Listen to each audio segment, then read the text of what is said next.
Howdy, folks, and welcome to episode 176 Heroes of My Youth. Well, technically, our youth, because Reese is here too, but honestly, Reese is still in his youth, so. But remember, folks, he is an 80-year-old man trapped in a 25-year-old body. 26 is last month. Oh, there you go. I'm There you almost go. there. I'm making headway. Slowly but surely. Um, but what we're going to be talking about tonight is our favorite characters, whether characters in movies, characters in books, characters in songs. Because the music that Reese and I listen to, there are characters in songs. Pancho and Lefty, need I say more? You just read my mind. But before we go diving into that, there is a sale going on over at Wiley Games. One of them just ended yesterday. I hope everybody got into the middle of that. And it was the 10% off over of Glorious Adventures in the Age of Steam. That has now ended. No. I thought it was only until the 10th. It is until September 13th. I will pick So that up. this Friday until I think it's midnight Central Time Friday, the midnight between Friday and Saturday, you still have a chance to use the code STEAM, STEAM, at checkout, and you can get 10% off the items of Glorious Adventures in the Age of Steam. That's the hard copy book.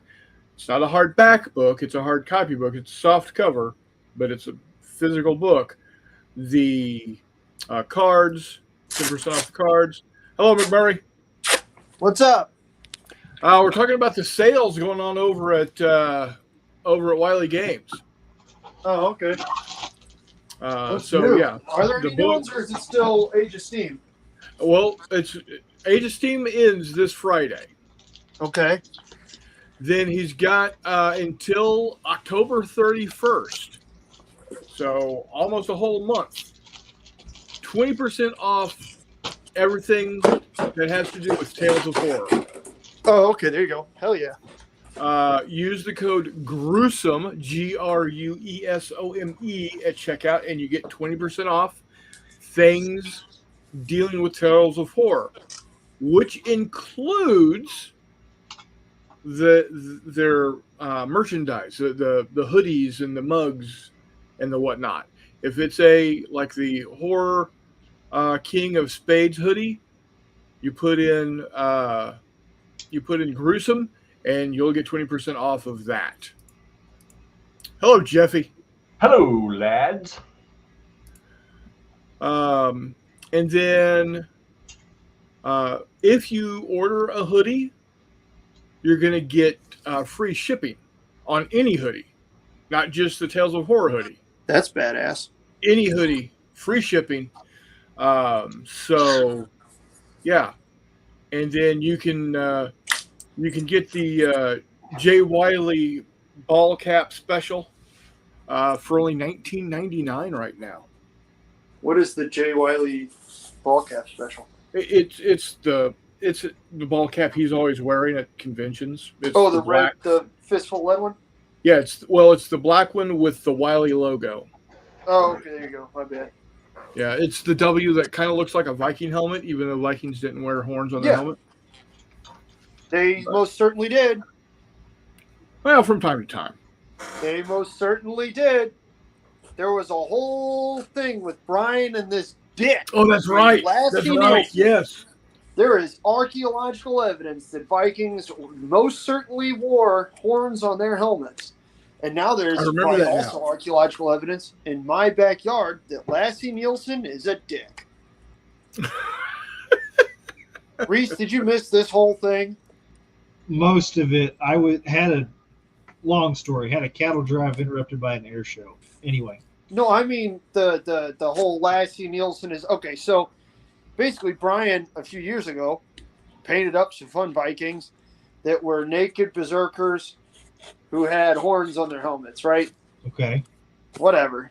Long That's story fun. short, was it naked berserkers or was it horns on the helmet? Either way, It was naked berserkers. dude As long got as mad. it wasn't horny berserkers. But anyway.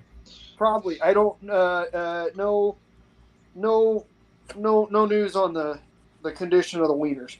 Okay. But, anyways, he posts this up, and some just fucking dickhead who, as it turns out, is a Danish Viking reenactor who's probably just angry because God knows nobody wants to see this tool bag naked.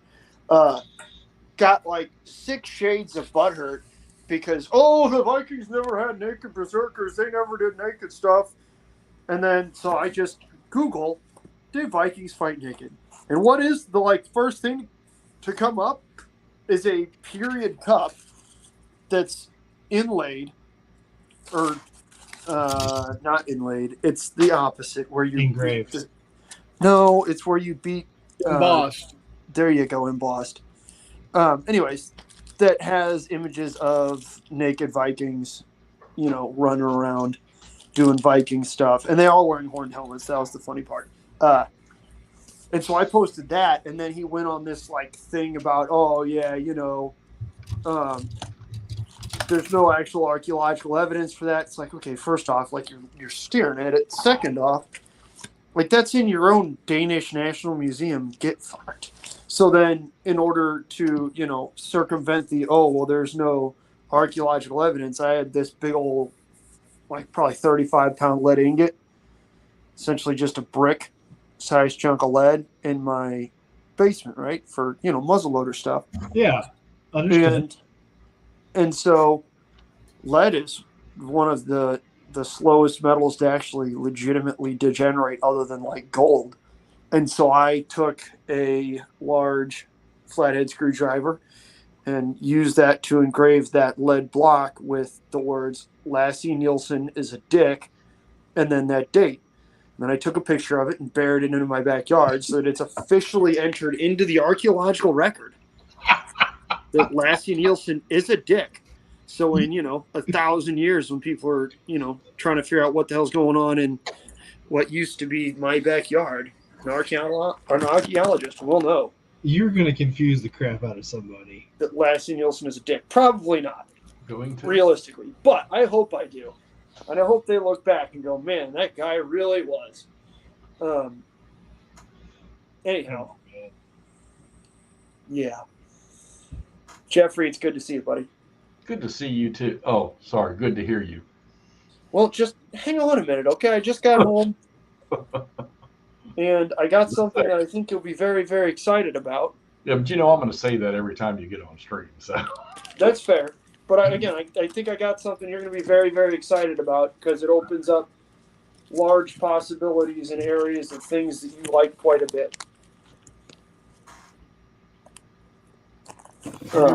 Chris, you do realize by having this title for the show tonight, McMurray and I are going to end up fighting before it's over. What is this title? Heroes of You my shouldn't- youth. You shouldn't have said anything. What is it? Heroes of my youth. Heroes Talking of about my youth. characters that are our favorite characters, whether it be in movies, books, song, what have you. History. Why would we fight, Jeff? We all know that it's Dan Sickles.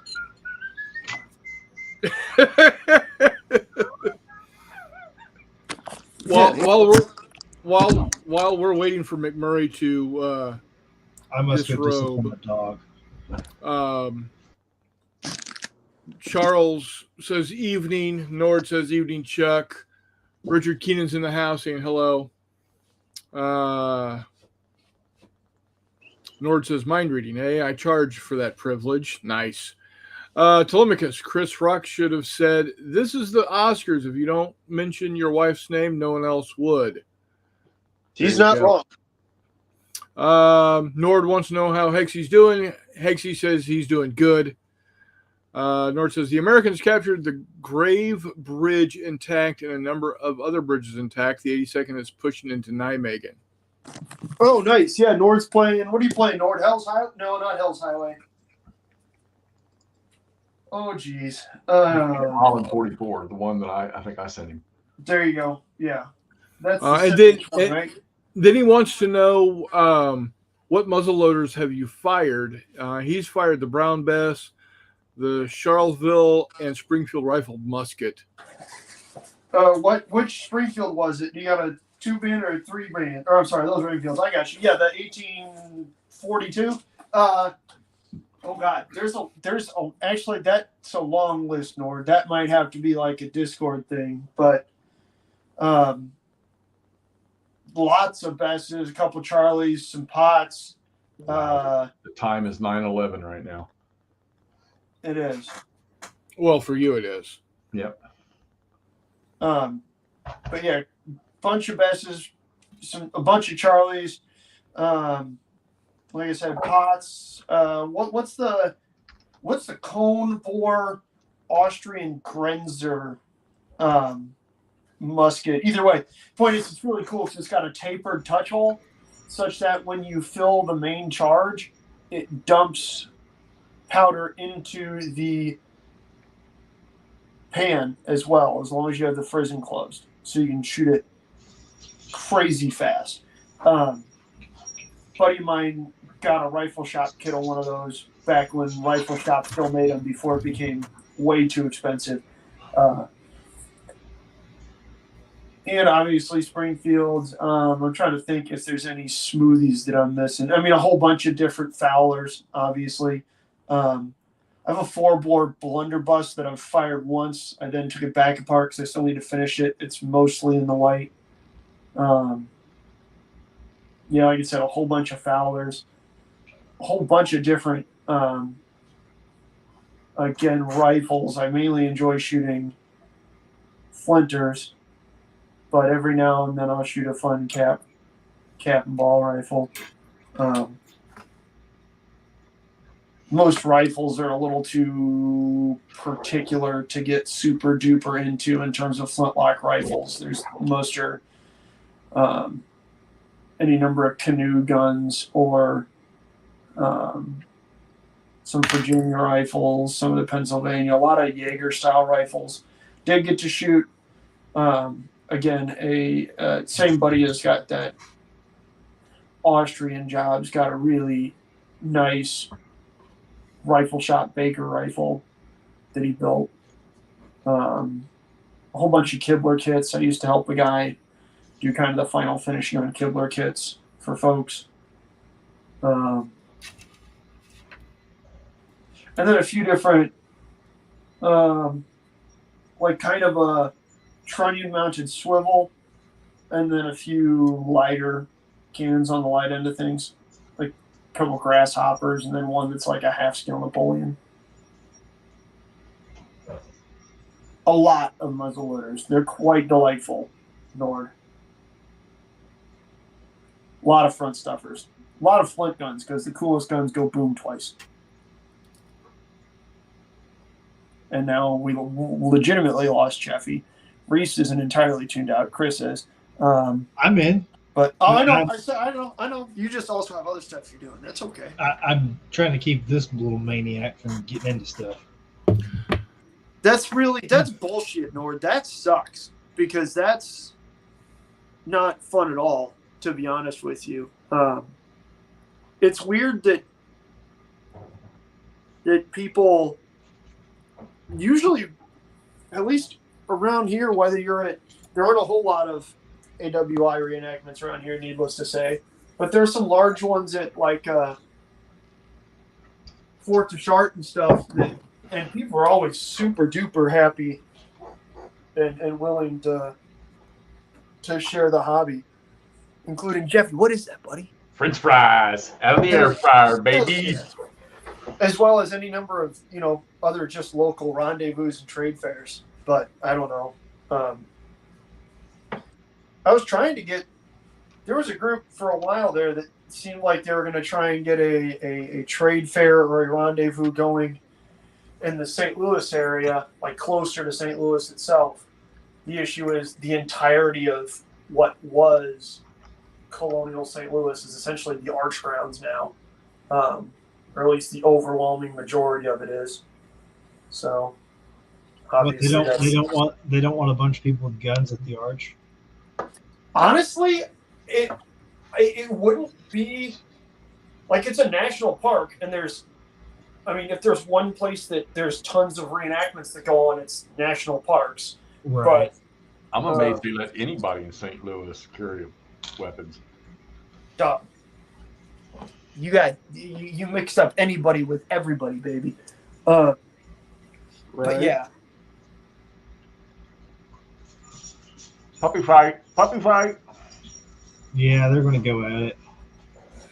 I was helping out with a bunch of play tests for some St. Louis area American War of Independence stuff. That was quite fun, actually. We're specifically doing Cahokia, a big Cahokia game day in October here at the St. Charles County Heritage Museum. And then I think in May for the anniversary, we're going to do Battle of St. Louis. Very Which cool. should be quite fun, yeah. That's that fistful of lead game I've been working on, Chris. Oh yeah. Yeah, with those guys, they're real good dudes. Nord says Dan Sickles is my hero simply because without his bonehead move, the Battle of Gettysburg would be less interesting to chat about. Yeah, it would have been a Confederate victory, and nobody wants that. Right. He is playing. He's playing Holland 44. Chris Long's in the house. How you doing, Chris? Chris Long, eh? He says the muzzleloader he fired was the one from the ACW model 1861 rifled. Yes, very fun. Did you fire round balls or mini balls through it? Mini balls are fun, but they are a pain to get after. Absolutely, I do. Yeah, of course I do. Walkabout. He's the guy who's got me to the point where I can shoot my martini. Absolutely, I watch British Muzzleloader. I used to talk to him back in the day when he was a way smaller channel than he is now. That's badass, Nord. And what's going on, Mr. Charles? Charles is in the hizzy. How you doing, Sir Charles? I wish Martini was technically straight-walled so I could use it for alternative firearm season, but alas, it is not. Well, you can use any straight-walled cartridge for... And Arkansas has changed their regulations this year. Any straight-wall cartridge, I think it's over 2 inches in a non-semi-automatic action you can use for alternative firearm season. So you can just straight up hunt with a 45-70? Correct. During alternative methods? Mm-hmm. Why? Is it only an alternative method because you're shooting deer instead of buffalo? I don't know. They're trying it out this year. That's awesome, dude. We also have elk and bear down here too. So correct. That's awesome, dude. We should. I'm gonna come down to Arkansas and we can just do 45-70 stuff. Now, keep in mind, alternative firearm season is only like a week, maybe 2 weeks. Oh, okay. It's not all of archery season. It took over from muzzleloader season basically. Yeah.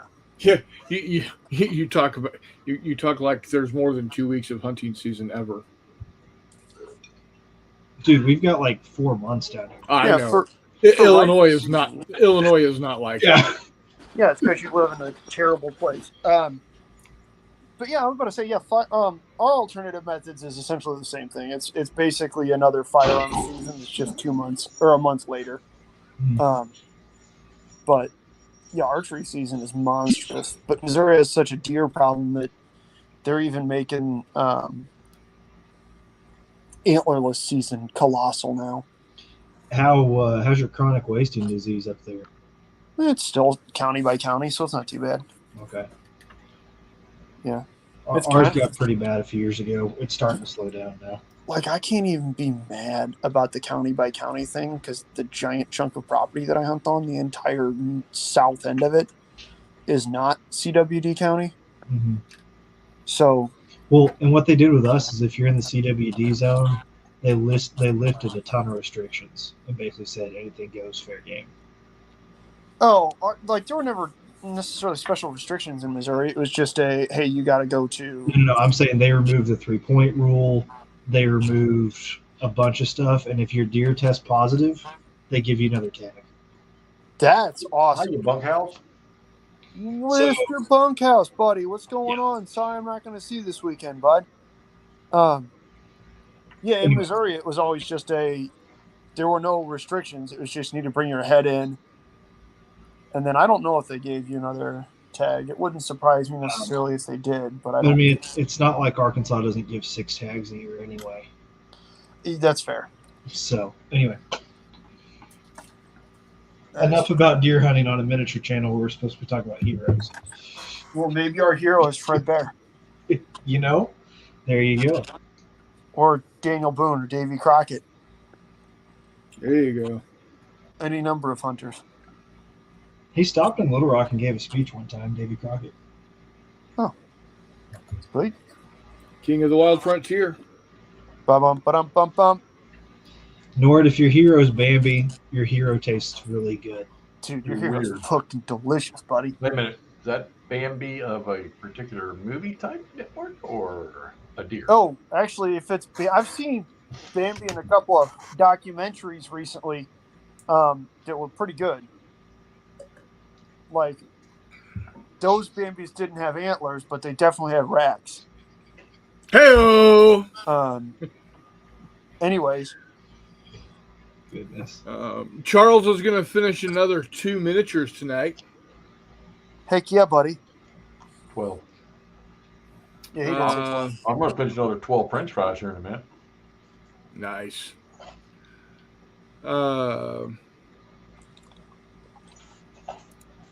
And then Nord says, Reese, you should have seen the photos of the 9 deer in a guy's backyard I took the other day. Did you take They're- photos or did you take the deer? Probably just the photos. Oh, okay. Goodness. I'm about to say, I don't know if anybody's connected at all on social media to Craig Thompson, a guy who's a miniatures gamer out of the UK. He recently, I think he moved to France and he takes wildlife photos now, and it's wild. He lives in this, old chateau, big stone French farmhouse. It's wild. And he just takes wildlife photos. We got 2 fucking herds of them down at the golf course, and there's 4 babies amongst it. I mean, well, they're still babies, but Oh, for deers? still got their dots. Yeah, they wander around the golf course down there. And Yeah. everybody's used to them. I'm sure they're used to you guys, too. This bear season is looking pretty promising. Oh, yeah? Yeah. Damn. How much are out-of-state bear tags down there? I had a buddy in Montana that kept trying to get me to come out and do bear season in Montana because out-of-state tags are only $310 or something. You're going to pay a lot more than that down here Lame. because it'll be $300 for a 3-day weekend license alone. What? So, but the tag may come with your license too, just as long as you follow and call in for the quotas and everything. Because that's the stupid thing with Arkansas. You got to call in every morning about the quota. It's not necessarily about the tags; it's about the quota. Yeah, that's kind of So- silly. So 'Cause you can take them with a deer tag technically. Same with the elk. Yeah. who was your first hero that you can remember? Yes. And it doesn't have to be. It doesn't necessarily be a person. That's easy. Han Solo. Absolutely Han Solo. Luke Skywalker was a whiny little bitch. Han Solo took charge and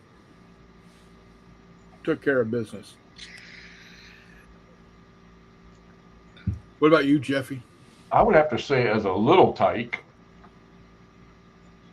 Speed Racer. His Oh, brother, there you go. brother X Racer. Yeah. And his what was the little dude's name? Spritle. Spritle and Chim Chim. Jim. Yeah. That was good stuff. Can't go wrong with that. And then being a jock, and of course, baseball ran through the blood of the family. When I was a little bit older, Rod Carew was my freaking hero.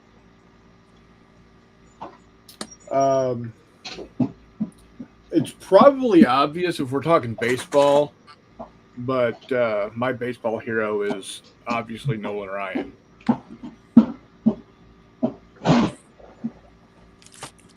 How about you, Reese? Who is your hero as of like 3 months ago?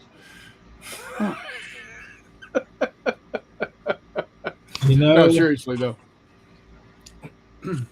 that's a hard one. When I started out really thinking on things, probably, I don't know. There was a book that my grandfather read to me, my dad read to me, called The Longest Cattle Drive, about the first time they took cattle from Texas to Montana. And the guy by the name of Nelson Story was the guy that did that. And I don't know. I liked him a lot. Do you imagine that? A cowboy. Kind of runs in the family. Yeah. Charles says Foghorn Leghorn. Hell yeah. I say, boy. Yeah, can't go wrong with Foghorn Leghorn. Jeff, you ready? Ready for what? I don't know what that is. It's about 4 pounds of 6mm ACW, baby. Oh. That's what the book is. It's the Palamos 6mm or ACW starter from Bacchus. Oh. Yeah. The new or old? It's been around for a long time. It's one of the, I don't know if it's the first line Bacchus did, but it's certainly one of the ones they're very, very well known for.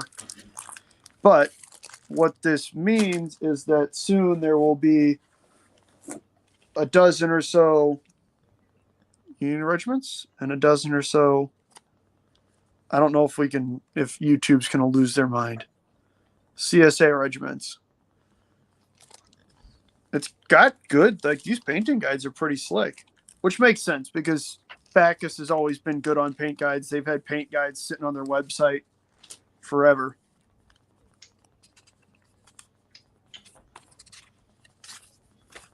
But yeah, so you got infantry, Zouaves, cavalry, artillery. Same thing. We them boys, there they are. For the Union, obviously everything's a little simpler except for the Zouaves, but Zouaves you can kind of do whatever you want to, and as long as it's past 1861, you can basically just paint them blue.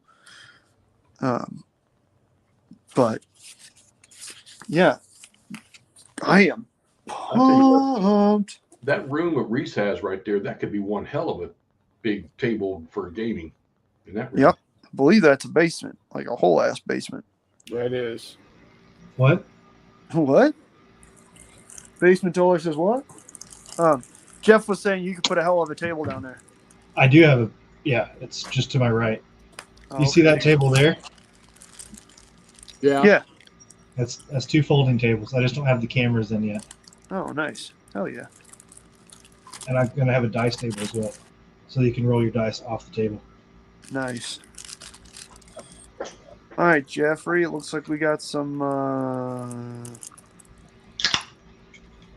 mounted and dismounted cavalry. Buford's boys. We got some cannons. Some artillery and artillerists. Infantry. I always forget these guys. Bacchus does their guys on 4-man strips. As long as you're not going to make a Pikachu pass promise to me. 6-man strips. No, I'm not going to make promises I'm not going to keep. And then here's a whole bunch more infantry. Oh, that means these are Zouaves. Zouaves. Huh? Zombie doggies. Yeah, buddy, you know it. So I think what I'm actually going to do today is get these bad boys on sticks so I can get paint. Pill time.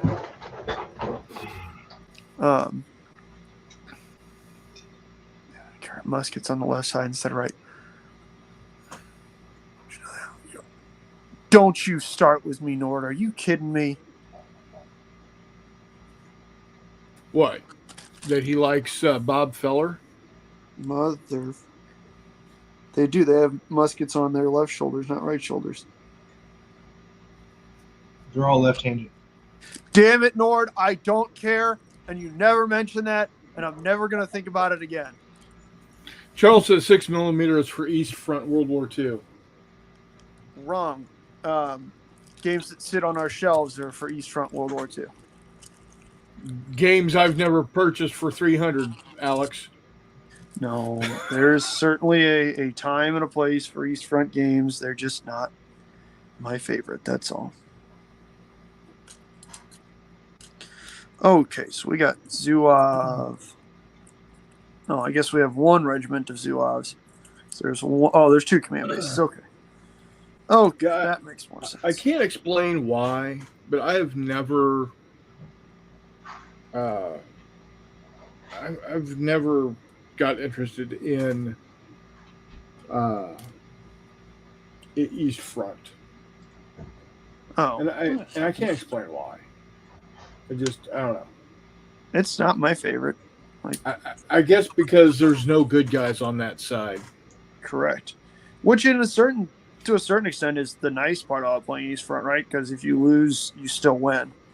Right, because there's no real way to lose, but there's also no real way to win. But yeah. Look at this fat stack of bases. They include all the bases you need too. That's nice. The awesome thing. Like, it's got rules, quick reference sheets, paint guides, bases, flags, miniatures, and then it even has terrain in it. And since I ordered, I guess during a sale, they sent me extra terrain. Like, Peter's the man, but damn. Into the Whirlpool. Yes, sir. What about it? Is that another book with Bambi in it? Yes. No, it is not. That is Mr. Lutman's most recent game concerning the actions around the peach orchard, or I'm sorry, the wheat field at Gettysburg on the 2nd. Part of Dan the Man's awesomeness. So there we go, Jeff. There's the 60 by 30 bases.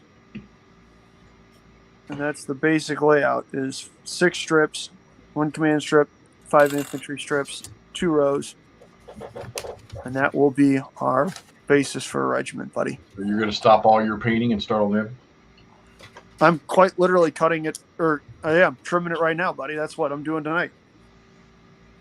I'm really excited. I ordered this like 2 months ago because I know you want to play ACW miniatures. I freaking will. I know. I don't need to say it anymore. I do. I know. That's why that's why I got some ACW miniatures and why we're going to play ACW miniatures. We're going to do it in your chosen regiment base too. Todd says a starter set surprised many. Warmont hasn't bought it yet. Sensible scale. Agreed. Hexy, when I get this table set up and the camera on it, you and I are going to have to do something Vietnam related or something. I mean, I'm down to give it a raw. I'm not. Don't get me wrong. I'm not knocking Brian. The thing with the Brian thing with Pikachu Peak is that I had a chubber because I actually wanted to play it and it hasn't happened.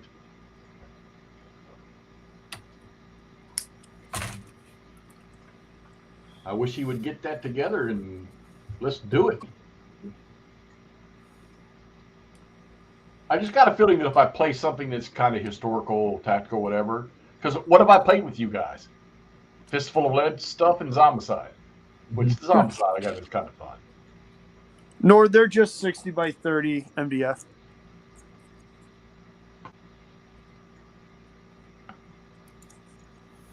And Nord says, Hexy, it's time to harvest the grain. See you in the middle of the field.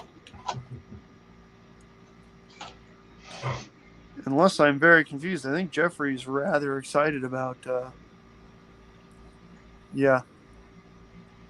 about all that. They're really, Nord, I'm going to be really honest with you, especially if you get the Bacchus figures.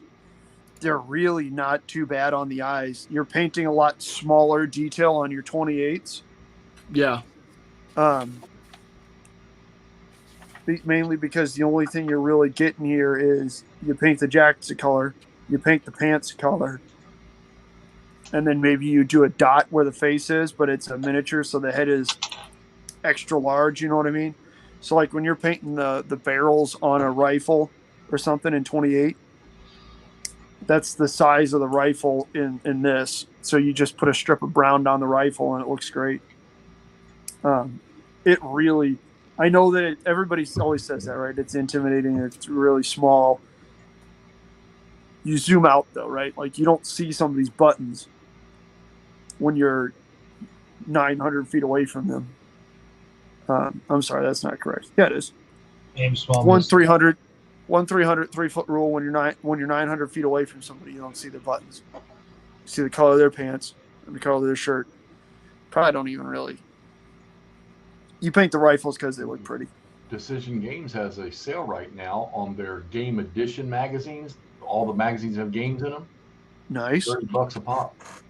That's kind of nice. Yeah, there's all Rangers that point to Hawk, the next war in Lebanon, the Sudan campaign. They get quite a few of them on there. Oh man. Sudan campaign is in like the 1880s. 1870, yeah. Yeah. Watch on the Odor, World War II, late war looks like. Those are No, you got to smell the odor, Jeff. Jeez. That was good. You guys can laugh. I thought it was funny. It's a rough crowd today, guys. No, it was funny. I'm concentrating on doing small parts on this model I'm doing. And I'm building more Marines for Chris's game in November. It is greatly appreciated. I'm still real sad I'm going to miss Tacticon. That makes me very, very sad. We'll send you pics. I know you will. You're nice boys, but I'm still sad I'm going to miss it. I mean, don't go showing those pics to anybody else, but I'll send you pics. Well, yeah, I mean, You know, I figure I'll probably use them. My phone will get all sticky, and then I got to delete them. Jeffrey, Huh? modern wise, like I feel like we're obviously gonna have to break Heroes up a little bit, other than just Heroes. What if you had to pull somebody out of the Second World War? Who would it be? God, that's it. I know that doesn't help too much. Believe me, I Well, know. today's political freaking front, you got to be careful how you answer a question like that. No, you don't. It's Funny. easy. Audie fucking Murphy and Dick Bong. You cannot go wrong with those two. God, World War II. Well, no, yeah, Audie Murphy's a given. That's a given. God, I don't know. I'd have to go with. I'd have to go with. Oh darn it! You have something that's always in your head, but when you need to pop it out of your head, you completely forget what it is. Drawing All hard the blanks, damn baby. time. The 101 also- command, the 101 field commander at best known. Dick McCullough. Was it McCullough? Oh, Yeah, McAuliffe. yeah, Stanley McAuliffe. Yeah. Nuts. Yeah, I'd have to go with him. Yeah, it's Stanley McAuliffe. I mean, just it's hard for me to obviously because I didn't live in that era to picture a freaking was it a 1-star? I think it was like a German, a couple of German plebes from another officer just telling them nuts to a question. yeah. These What guys means are all really signed killed that nines. They got their like beautiful heather, Feldgrau on, all the braids, all the whatnot. They're in their long coats. They got their, peach caps and shit, and you're just telling them to go fuck themselves in an accent or in a vernacular they don't understand. The best part is then, who was it, Monteufel or whoever it was, had to be explained that no, that doesn't mean. Well, yeah, you know me. If I wanted to go down that road, obviously, Manstein is one of my favorite, to read or learn stuff about. But I mean, they're not heroes. I mean, Yeah. Well, hey, you want real heroes? How about anybody surrounding 911? You How about Paul Tibbets? There you go. But I mean, aside from just like a meme, ha ha ha, atom bomb joke. Like, can you imagine? You're told, okay, here's this bomb. It's the most powerful bomb in human history. No, like, how powerful is it? I don't know. Good question. That beats me. Drop Like, it. We'll okay. find out. Well, that's the issue, right? Like, am I going to get out of this? Is my plane going to get out of this? Is my crew going to get out of this? Or any of my, is the observation plane going to get out of this? Is the damn thing going to work? Is it going to go off in the bomb bay? Like, think about that. Especially because the one he dropped on Hiroshima was not a contact explosive. That was an altimeter-based explosive, like a trigger. So the whole, like, is it going to work? Is it going to pop in my bomb bay? Like, those are kind of honest-to-God questions. Well, you know why they had to use the B-29? It's just too goddamn heavy and too fucking far away, and it needed to go fast. They had to account for all the space taken up by the balls of the crew on that aircraft. Correct. Yes. Correct. And the extra payload from the heaving testicle sacs. As far as 911, Rick Riscola. Accurate. Rick Riscola. Well, I mean, he also applies for Vietnam. Dude was just yeah.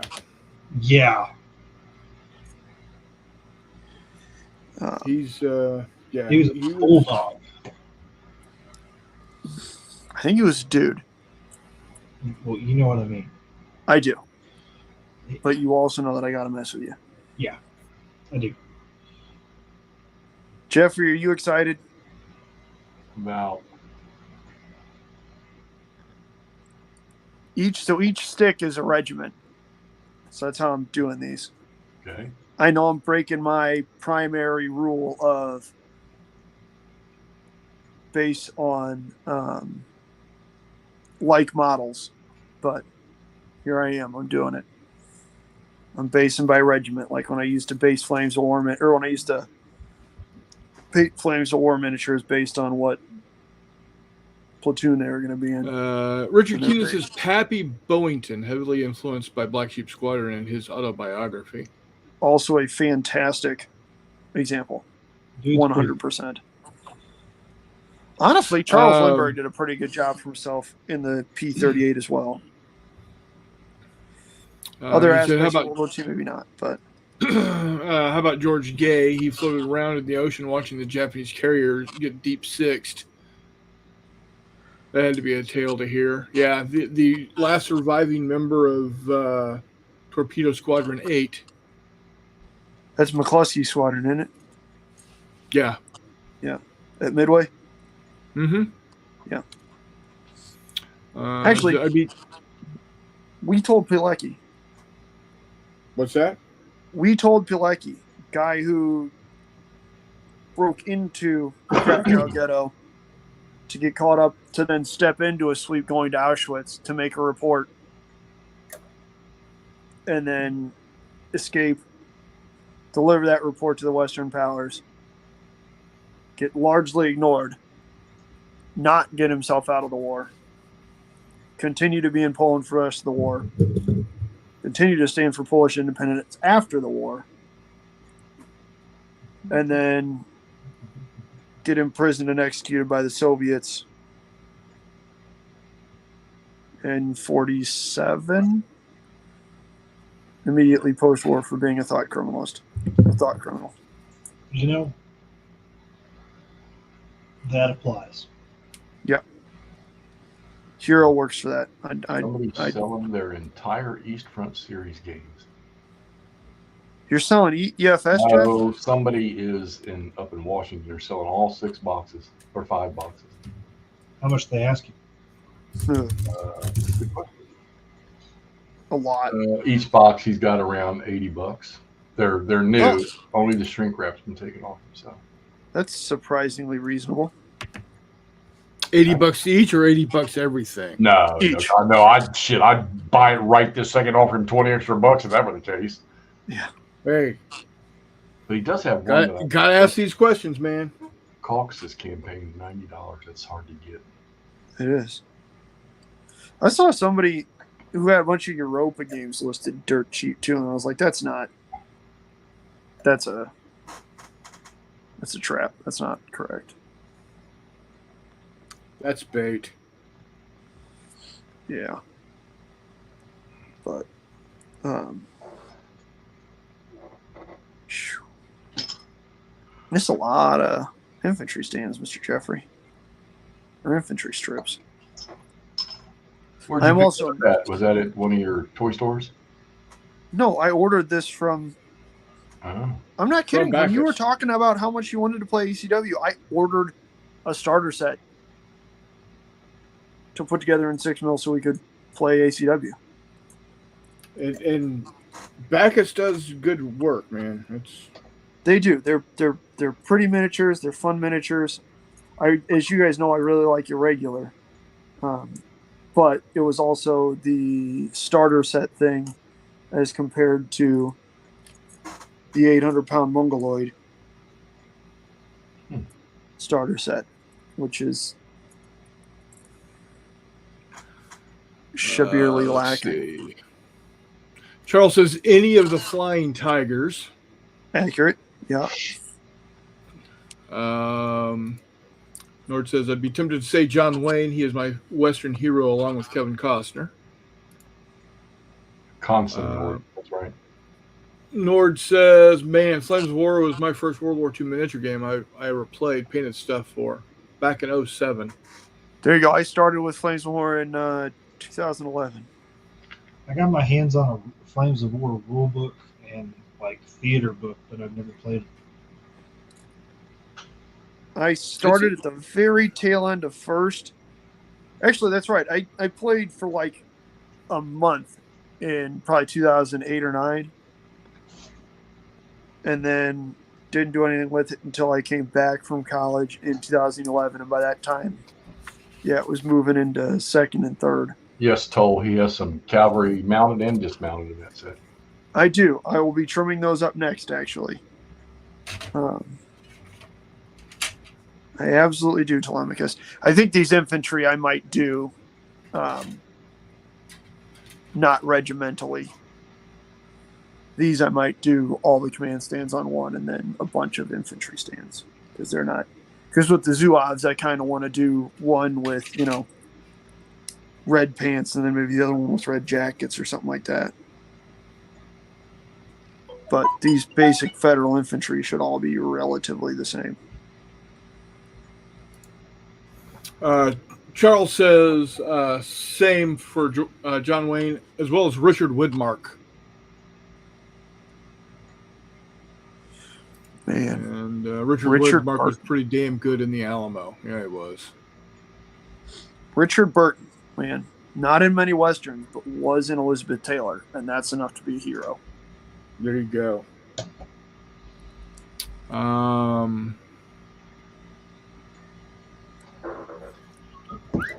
Nord says he's going to get Army Group Center on the table in the fall.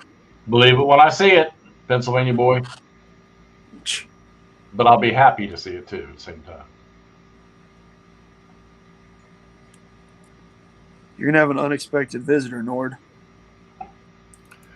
Charles had an uncle, his dad's brother, never knew he served or crewed in B-29s. There you go.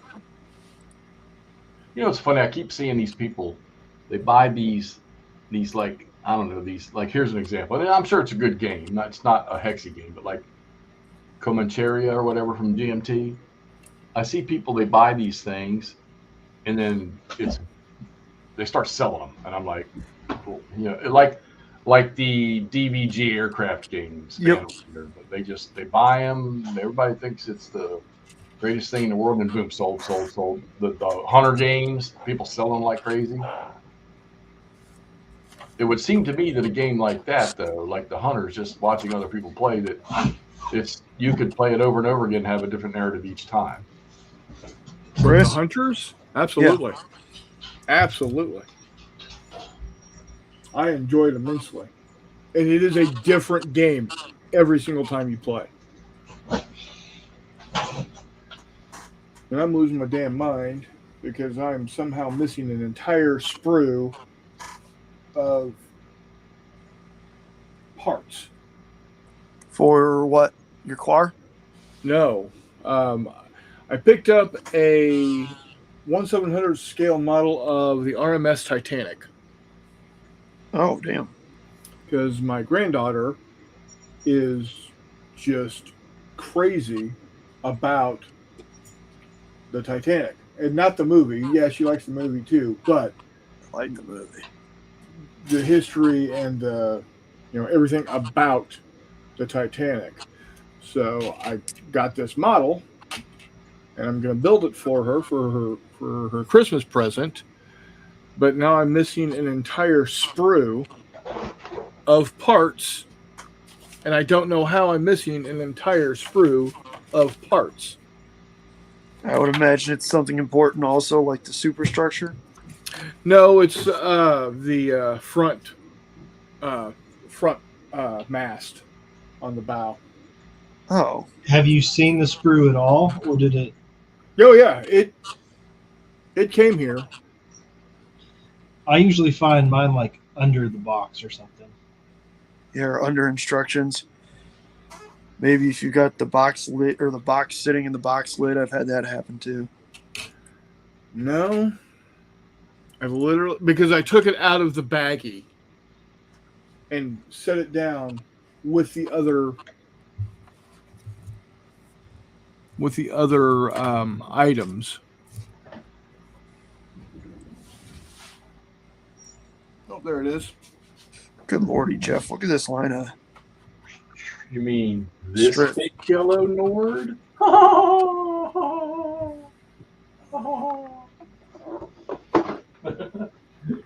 You're exactly right, Telemachus. They look super duper good. Yeah, Jeff, look at this obnoxious nonsense. It's a lot of damn infantry, which makes sense, but still. I don't know. I think the Union have 10 regiments of just plain infantry. No, Nord, I don't because there's only 1, 2, 3, 4, 5 sprues, and they're all different colors, so I kind of have an idea of what goes where. Who's the manufacturer on that kit, Chris? Academy. Okay, there you go. I don't know. I got it at Hobby Lobby. Yeah. For 40% off. Yeah, dude. So Academy's really not bad. I've had a couple of their Corsair kits, and I think a couple of my Huey kits are Academy. yeah, it looks to be a decent kit. Ultimately, it's not. You're not trying to put photo edge on it. Like, it's a good kit that goes together well. Yeah. Like, Nord, when are you going to play the Revolution Tri-Box? Right back. my hat's off to you, Nord. I don't know. What is it, Jeff? What's the Richard Berg block that I've got? The who? Richard Berg. Yeah. What about it? Why don't you like Richard Berg? I don't know. For whatever reason, his style of rules writing just doesn't. I have trouble with it. I don't know. My GMT Games stuff shipped 2 packages. All your boxes? Yeah, I The didn't order. I ordered just 6 3-inch boxes and 4 sets of counter trays. That's 40 counter trays. Yeah. Nice. Be here in a couple days. I got another lock and load package coming tomorrow.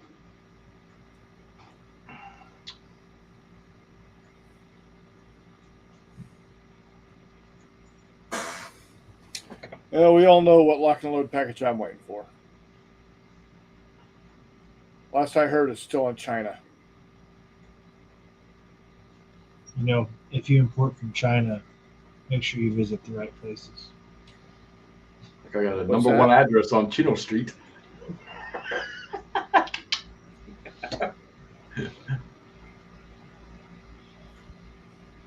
The OG. I was listening to a podcast. Speaking of lock and load, There he is. good day to you, sir.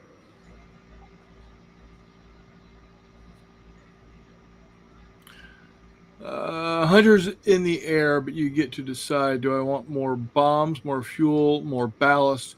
This will affect whether or not you make it back from the target if the winds and weather change. Is that Yeah, Good I just can't get into those. I'm not like I've ever played one. I don't know. First off, any naval ones are out of the question. Could you push an air one across on me? Maybe. Maybe. You're doing an awful lot of talking with no microphone there, Andrew.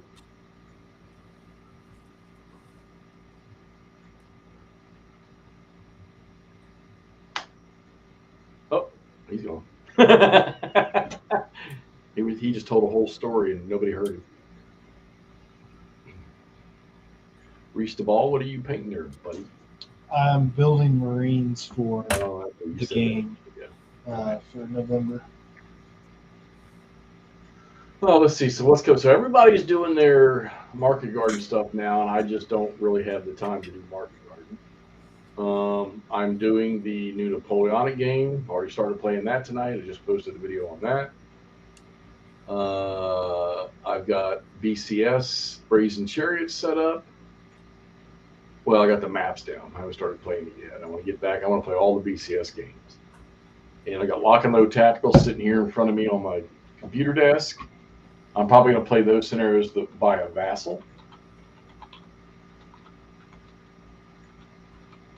What are those? Oh, I got the freaking Whirlpool game, which Andrew and I guess we'll do an unboxing tomorrow night, but I hope he's been reading the rules because he needs to talk about the game. I won't be able to yet.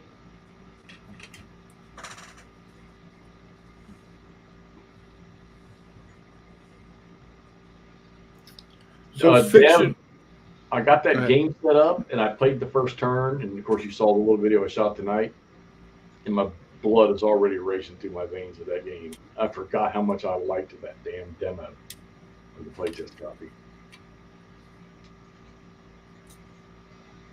Is that the Napoleonic game? Yeah. I got the nice canvas maps. Dave sent me the nice canvas maps, but they're in 3 pieces. I mean, they are nice too. I didn't show them off yet.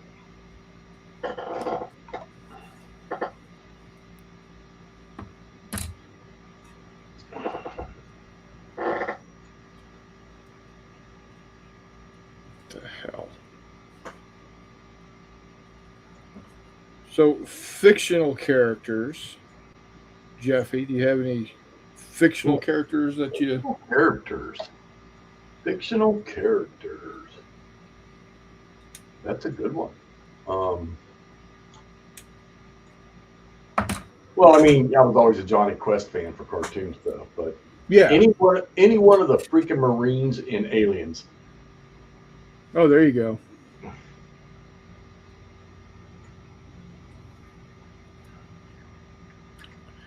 Hey, Vasquez, anybody ever accuse you of being or confuse you with being a woman?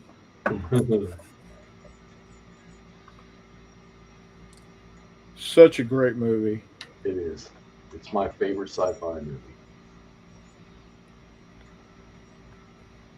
There he is. And he's back. Sorry, gents.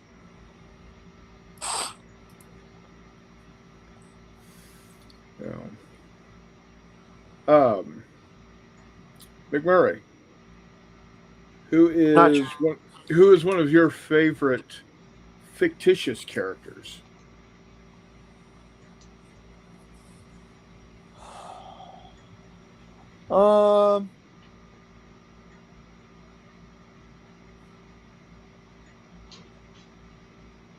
Now you see, I kind of really want to say Vasily Zaitsev, but somebody's going to get mad at me, so we're not going to do that. Why? Because he's not fictitious, or because he's a Soviet? Because he's like half fictitious. I didn't say the Night Witches; they're entirely fucking fictitious. Still a good movie. They made a movie about them. Oh, it's a Russian movie, and it's not even a B. It's a good movie. Beats me. I saw another one that I found the other day or last weekend, called Stalin's Tanks. I thought it was because there was a documentary under the same thing, but this one wasn't. This was a movie. Damn, Chris, that's a good question, man. Look at all that: Sergeant Rock, Captain Jack Sparrow. Jane Aragorn, from Lord Firefly, of the Rings. maybe. What's that? Jane from Firefly? Maybe. Absolutely. He is. He's such a jerk, but he's also a great guy. He is legitimately a hero. There's statues. Yep. Or at least a statue. I don't know. That's a great question. Does like Indiana Jones count? He's made up. Yeah. Then hell yeah.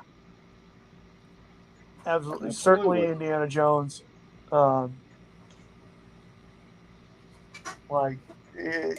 Yeah, that's Indiana Jones is probably a good answer. Mainly because he's right there in the middle of. It's not just a random person inserted into. Well, I guess it's just random people inserted into real historical events. Maybe we should go with like Alan Quartermain. Okay, there you go. That's mine. Like Alan Quartermain or like Harry Flashman, or maybe And what's the doctor in? Unpopular opinion. Yeah, Alan Quartermain was a better book than King Solomon's Mines. Isn't King Solomon's Mines a Quartermain book? Yes, but Alan Quartermain is the sequel. Oh, okay, I got you. Sorry, I'm a big H. Rider Haggard fan. That's fair. I've not read all of them. What's the professor from the Lost World? Challenger. There you go. Professor Challenger is a pretty good one. Again, I'd argue Thomas Swift is a pretty good one. Now you guys are all realizing why I paint so much Victorian sci-fi. Question. Isn't there a new animated? I want to say I saw an advert or something. Maybe it was on Facebook. No, it was on YouTube. I didn't watch it though. It's like a short movie, animated Sergeant Rock movie. I know I saw it on YouTube. I hadn't heard. The original comic strip of Sergeant Fury and the Howling Commandos is pretty good. And it's Quentin Tarantino. I think that has something to do with that. Nice. Telemachus, it's Michigan J Frog. Thank you.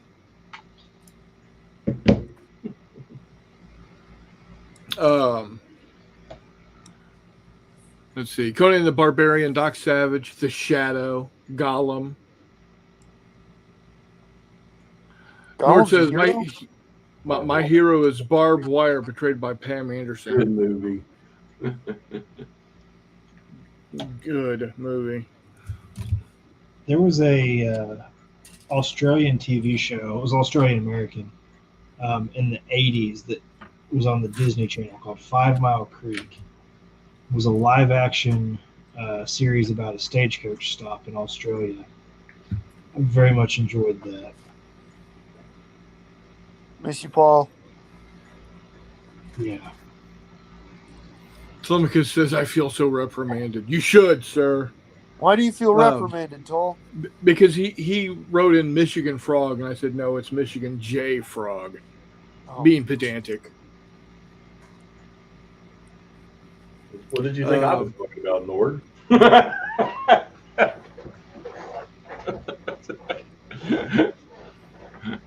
Yeah, with that Rex, you could be called Bambi. I already made a booby joke about Bambi. I'm here for it. So never mind. Keep at it. It's called a callback. I'm It's a pretty proud of literary reference. Oh man, there you go. Okay. Machete. My made-up hero is Cosmo Kramer. Oh, there you go. Cosmo Kramer or Bob Sacramento, maybe Frank Costanza. Or Hank Hill. Maybe Andrew, have you Rusty seen this? Shackelford. Rusty Shackelford is my hero.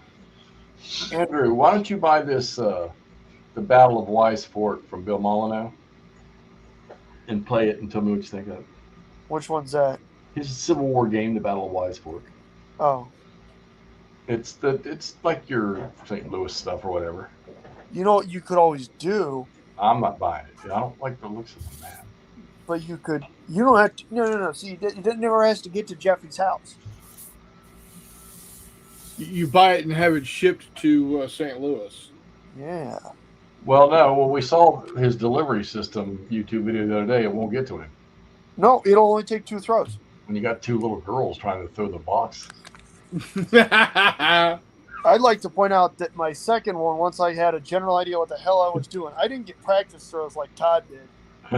Oh, Todd got a practice throw? I would assume so. He brought them over. They were at his house. Y'all said that I sent that game to Warmutt. Warmutt sent that game to me. Oh, did he have it at first? I thought you sent it to him to start. No, he had it when I started with you guys. Yeah. Who sent it to him? I think he bought it, or Todd sent it to him. One of the two. My God, is Todd trying to kill Warmutt? Roger Ramjet, Chuck, good one. Clutch Cargo. What a bag of garbage. When Who it was comes the to Canadian, the mounted ranger, the mounted Canadian? Dudley Dudley Do-Right. Do-Right? Dudley Do-Right, yeah. Isn't he the one that ate the peas with the knife? He does what with a who? He ate the peas with the knife. Yes. And that's why he got kicked out of the Mounties. That's why you Eddie got kicked Valley out of the from Mounties? From Who Framed Roger Rabbit. There you go.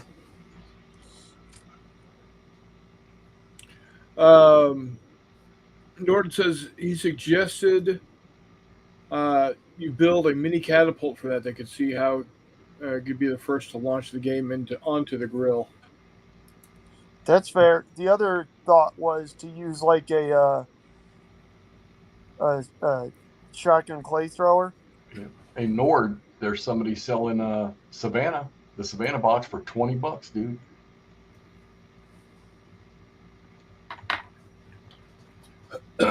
Marketplace, Bob Goddard. You know, that is not a bad sculpt for just a random kit bash. Hell no. Are those your Bond villains? No, these are Marines for Chris's game. Oh, that's right.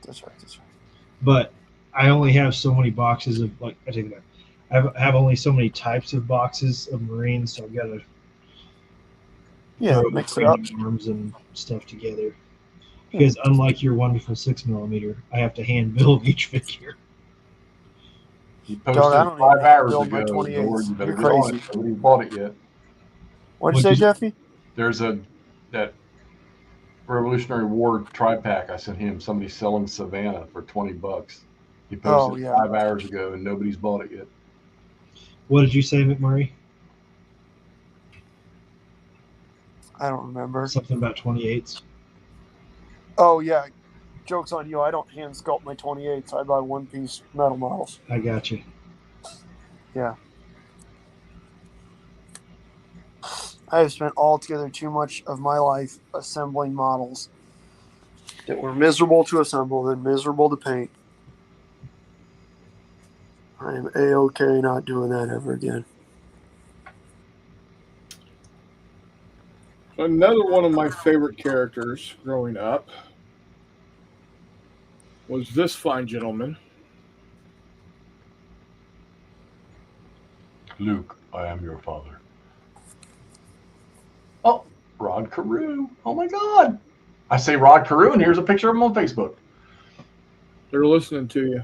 Yeah, no shit, hard, man. That's okay. I got a picture of Nolan Ryan.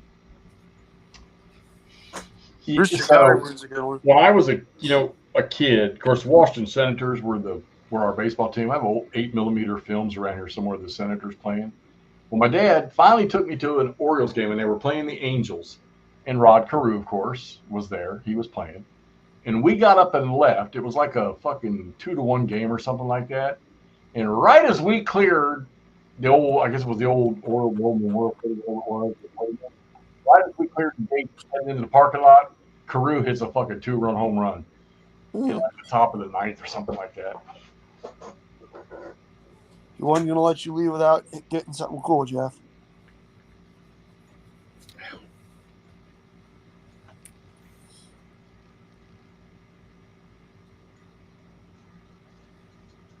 Charles said he suggested they mail the games to the Postmaster General with some notes about the lack of being delivery skills at the local office. I usually, and this is embarrassing, used to just have people send stuff to Todd. This Rod Carew article is actually about Nolan Ryan. He said Nolan Ryan struck him out 29 times. He was top 3 on his all-time strikeout list. And because of the fastball he would throw at Rod Carew, he had to change his stance, and then he ended up hitting 300 off him for the rest of his life. Take that.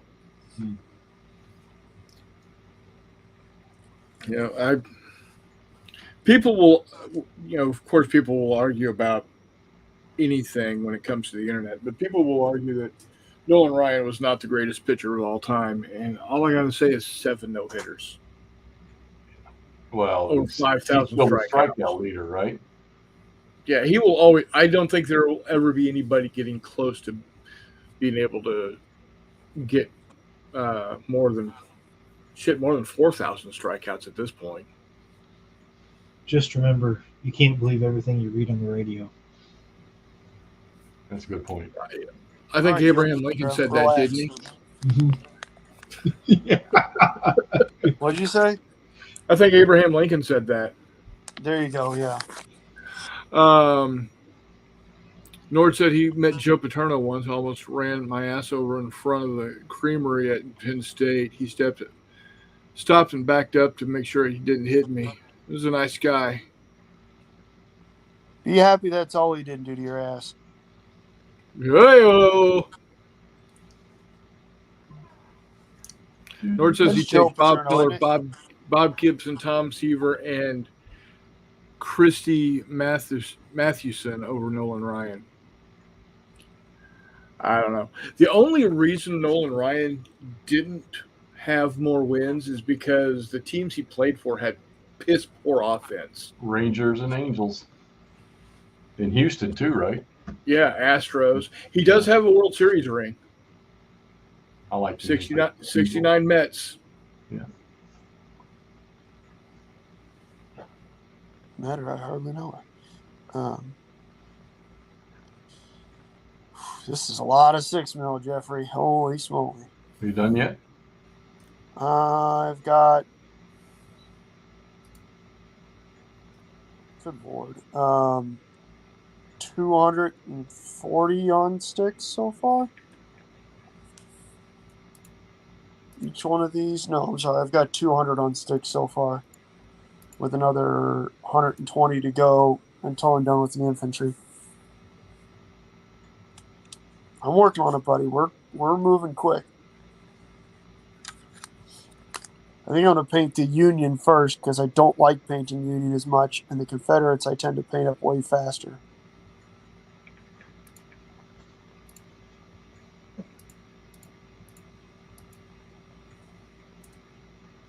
I didn't realize that Burning Banners game was a fucking Hex Encounter game. Yeah. Did not know that. It's pretty fun. Played it with the boys locally.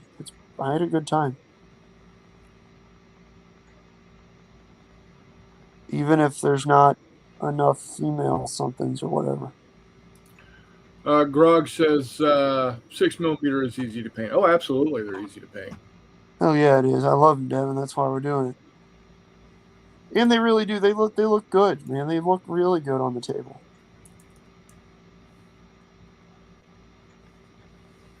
So Charles. you got the The American Civil War starter set, right? Yep, the Polemos starter set. Yeah, Chris, whatever happened to your Shiloh project you and your brother were doing? Yeah. We don't ask about J. Arnold hobby projects. Right, my bad. I love my brother, and if you're listening in the background there, Jay, love you to death. And he will admit to this also. He is a magpie when it comes to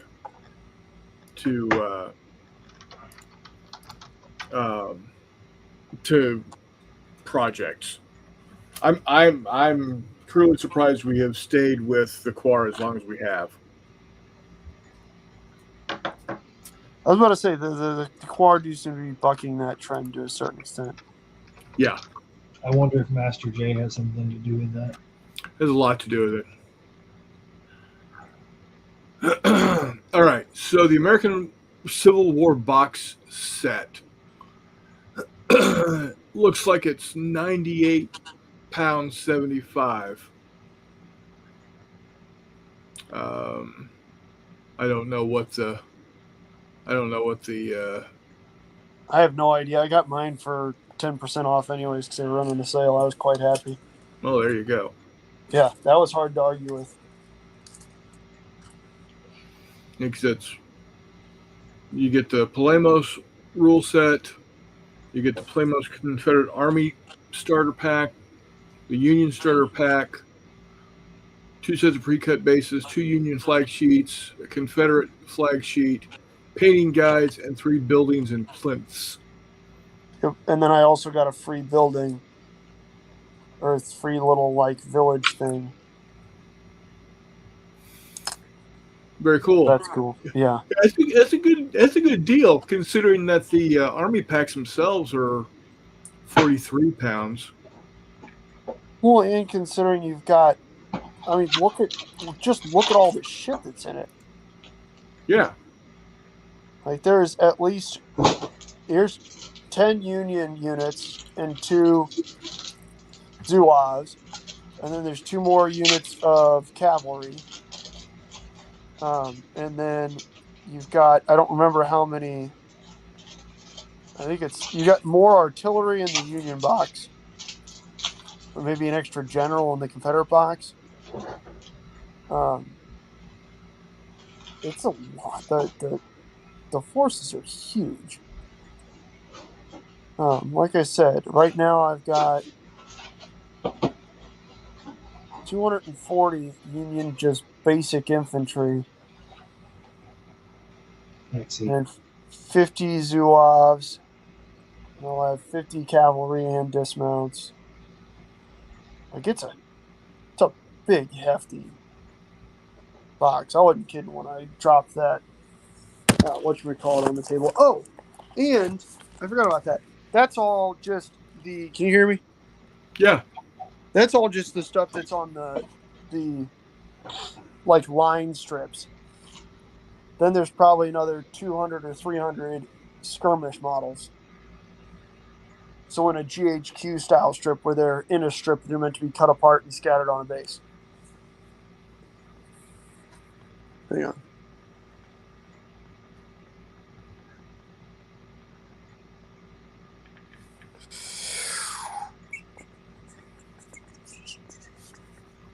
Oh, well, I got a good start on the kit so far.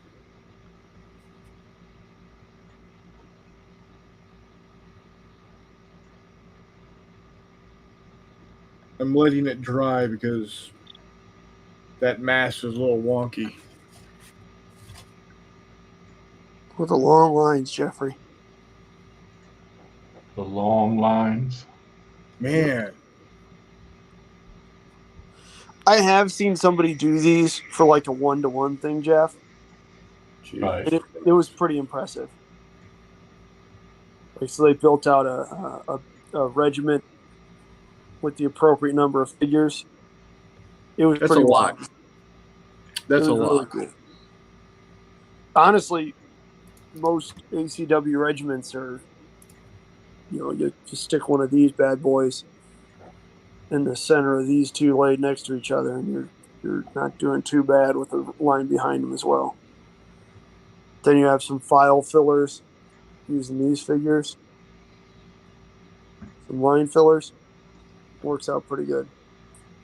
Pretty impressive.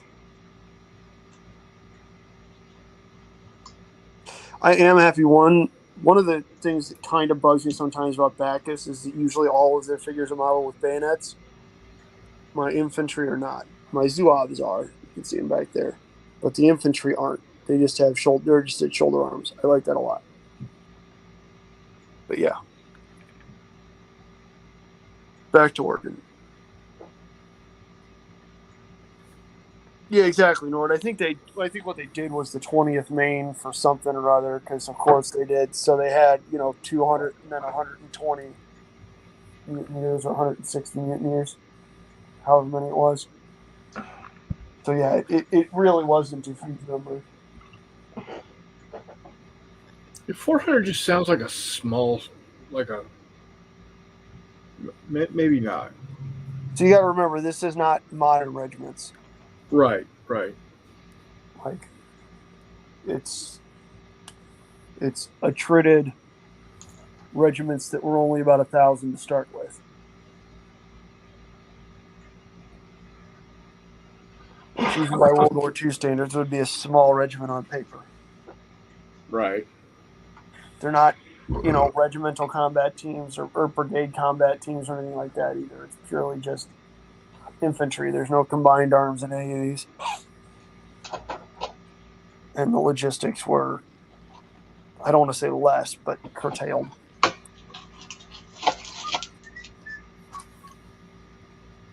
I need to find something to put these in, like a box, to put a lid to put these in, so I can transport them downstairs. Because what I need to do is, I think what I'm going to do is prime these and then finish up the current thing. I'm so close to finishing these. I have these irregular 6mm Aztecs that I got and that I was getting ready to base for Kings of War. And I've got them done to the point where all I need to do is add black to the tops of their heads and then wash them. And so that'll be good. So again, there's 350 of those that have been filing since the last couple days. Talking about boxes for miniatures. Yeah.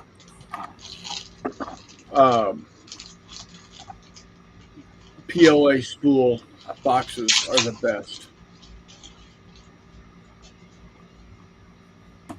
Mine.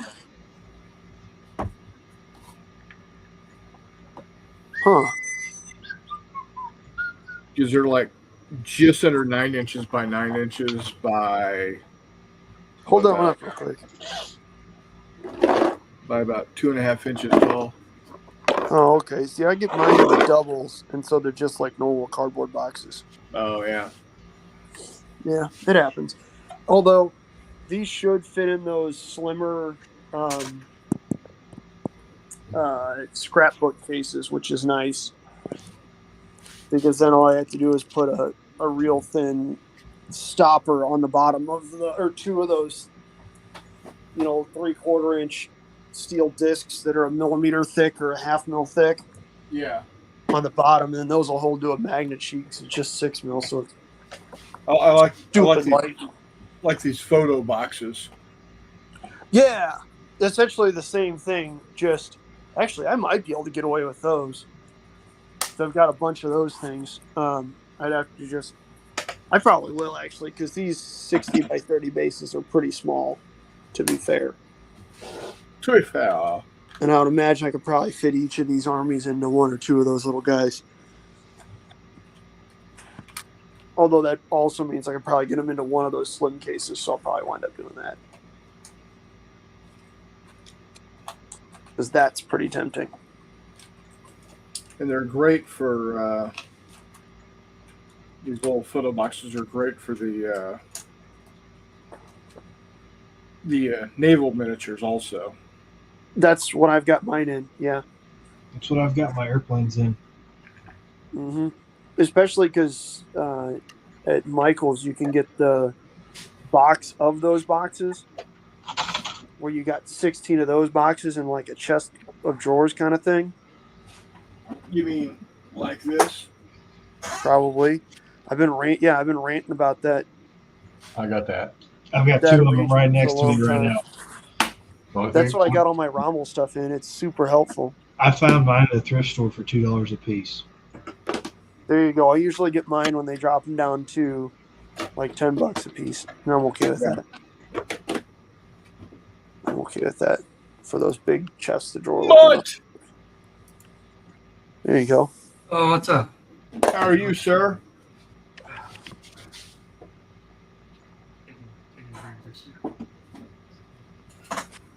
Good. On to the Reese, cavalry. Jesse, McMurray. What's up? Sub I got. Oh, what I miss? What I miss? We're talking about just about every damn thing tonight. Oh, I got bored of building Marines and started kit bashing more SOG teams. There you go. So McMurray's So- just a bit. I've been on YouTube. I've been watching a channel called Fat Electrician. Yeah. He's And fun. actually, Donna likes when we drive over to Kansas City, we'll hit up his channel and just play video after video as we're driving across northern Missouri. But this last trip, we listened about Carlos Hathcock. Yep. Dude was a stud. Yep. Yes, very much so. Not only was he incredibly technologically proficient and dedicated, but then also he climbed into a burning 113. Or LVT, I can't remember which one it was, but I think it was a 113. It doesn't matter either way. still, burning Aluminum vehicle. box. Yeah.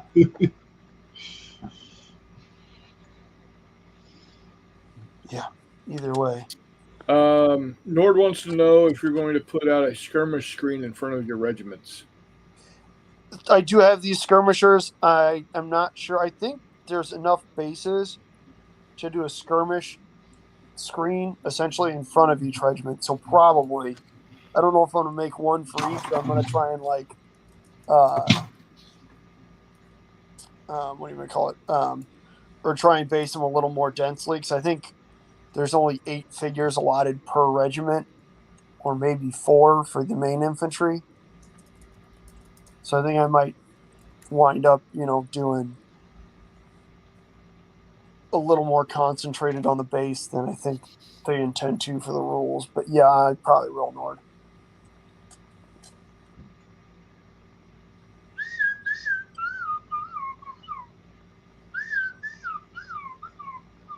And I'll tell you one thing. The one thing I do not necessarily enjoy is basing 6mm after I clip them off of the after I clip the strips apart for these skirmishers. That can be a little brutal. Yeah. I learned that one with Rommel. It can be a little rough sometimes. McMurray, any obscure weapon requests from my SOG teams? An Ultimax.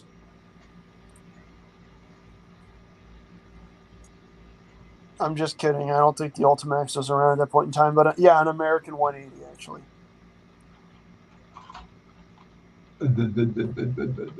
I have no idea where you would find an American 180. American 180? I don't think I could figure one out, but That'd be hard to figure out, though, too. I know what I could do.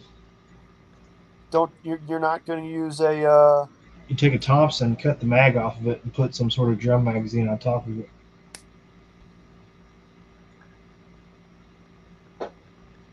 maybe. You need a longer barrel. It'd have to be like in 1928. I've got And you cannot use a Lewis gun drum. unless you're using like a 28 millimeter Lewis gun drum. Although that might actually work. Using a drum off a 28 mil Lewis gun. On top of that, if you can find like a 1928 Thompson that's got a longer barrel on it, Mhm. that actually could work pretty well. What weapon is that? An It is American 180. It's a fully automatic 22 caliber submachine gun that feeds from a pan magazine on the top. Yes. Used very creatively We by a won't number of folks. The idea we being won't go into that. what? I said we won't go into that. Yeah, I mean the idea is essentially that, like, think the idea of a shotgun, except for Jesus Christ, so many more projectiles. You know they made them with laser sights? Yep. Did not realize that. Yep. Yeah, you could definitely go with a Thompson with a Lewis gun. A 28 Honestly, millimeter Lewis gun. Yeah. Thompson with the drum mag taken and stuck on top with the 50. No, again, that drum's going to be way too big. I don't know. Depends on how well modeled it was. I mean, it should be very, very easy, whether you're on the internet or anywhere else, to find a 28 millimeter Lewis gun magazine. True. Because you can also use a Vickers K magazine from anybody who plays bolt action, Mhm. and that legitimately will be pretty much perfect. Because the 22 caliber magazine is drastically smaller than a 45 caliber Thompson mag is. The only problem is I think they're a little too late. American 180s? Mhm. Early 70s to the mid 80s. Yeah. Early 70s, you can find a prototype, I'm sure. Yeah. Especially given that at the time, American firearms manufacturers' idea of product development is, I don't know, see if the CIA will take them. I wish I could mod a gyrojet. They were built off the M290. What about...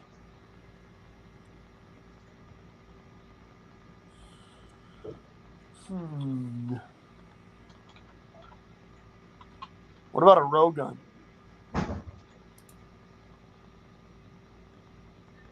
The weird Rhodesian Uzi, not Uzi. I mean, I sent you the pictures I found of Uzis in Vietnam. I know. So I mean, I've got Uzis, and I've got Uzis with wooden stocks too. Yeah. So that's not too hard.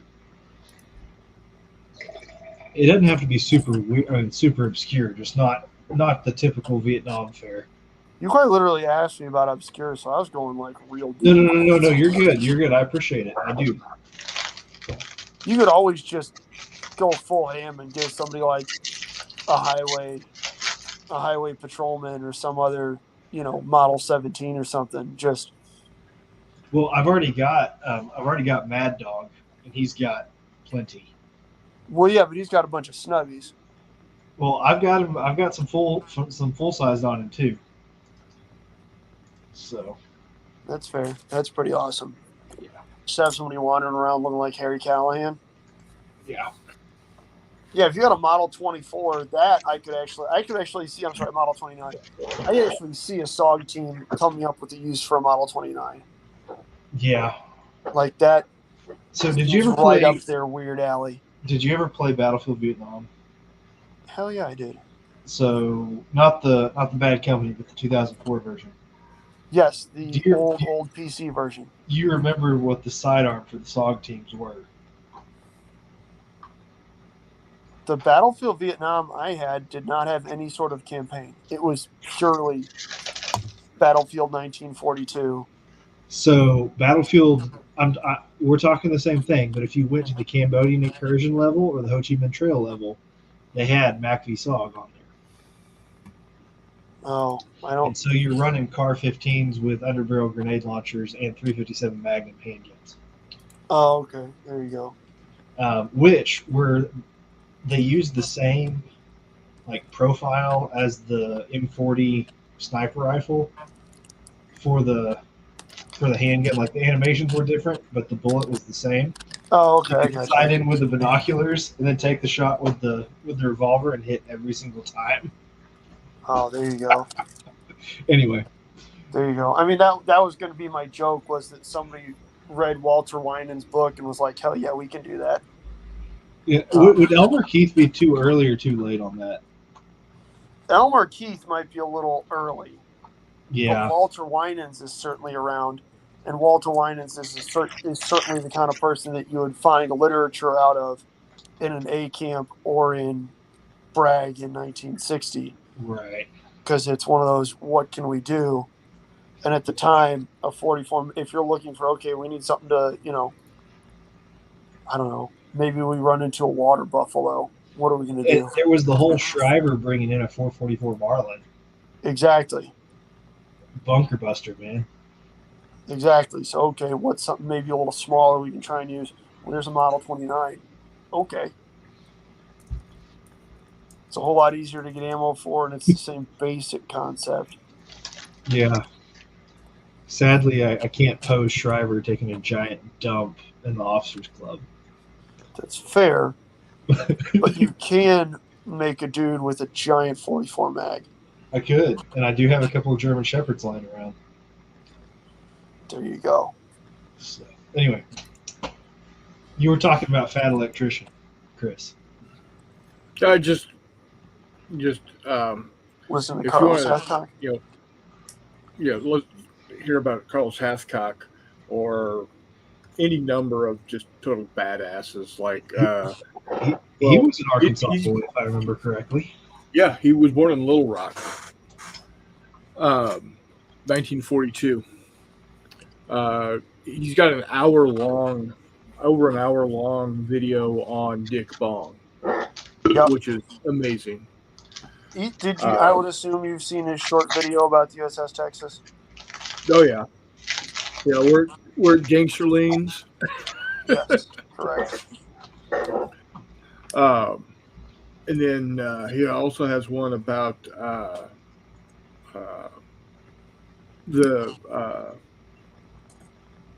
the bomber crew for Old 666. The OSS boy that's the baddest individual I've ever known. The one that was sort of the jump starter for all that stuff. What was his name? Yeah. I think, did you just mention a minute ago Billy something or whatever? Wild Bill Donovan? Yeah, Wild Bill Donovan. Boy, what a story that motherfucker's got, man. There's another guy. Who was the guy that caught and it's funny the story about how he caught him.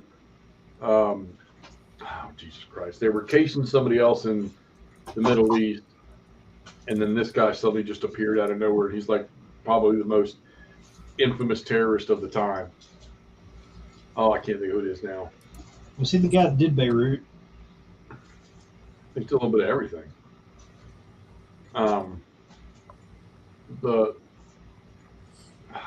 What was the terrorist's name he snatched? Just sort of appeared out of nowhere, and they changed their entire mission. But this guy was still running ops when he was like in his 70s. Wow. Oh, Billy Wag. Yeah, thank you. Billy Wag. It's the American guy you're talking about. Yeah, he started as essentially an EOD officer in Vietnam, and then continued running missions as well into the global war on terror for the State Department. You gotta admire some of those old guys that just didn't quit.